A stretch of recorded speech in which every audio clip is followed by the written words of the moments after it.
Personally, I believe that the difference between GCSE and A-level English Lit is in GCSE you don't really get a lot of choice of what you do, it's more set work. In A-level you get coursework where you pick your own novel, your own poem, you get to pick basically everything you do. It's your ideas, not all of the teacher's ideas. You get to influence your own work.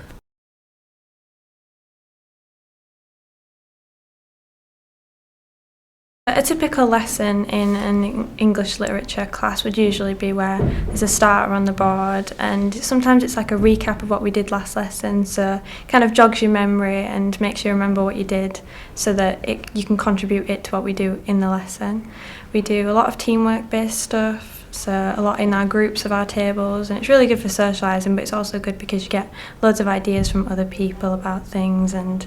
it's lots of like collaborative work, which is really enjoyable.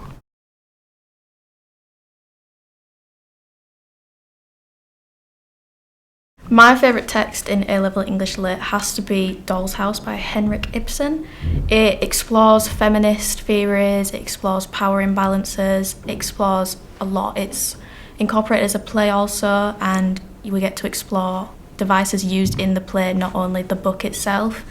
I find it very, very interesting exploring feminist theories because it's one of my favourite things in the whole wide world, learning about feminism and how it works in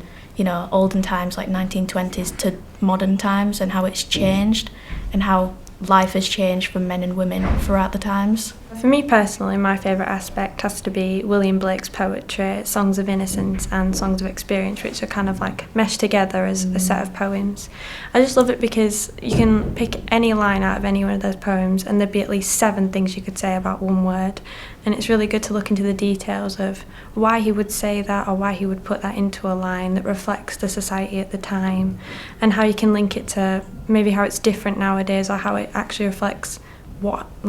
how it has made modern day. And I think it's just really interesting to see that someone back then would be able to reflect what happens now,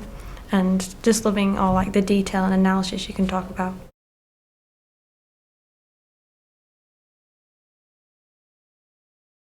Studying English Lit is helping with my future career because I want to study law, and to study law you need to research, you need to read into text, your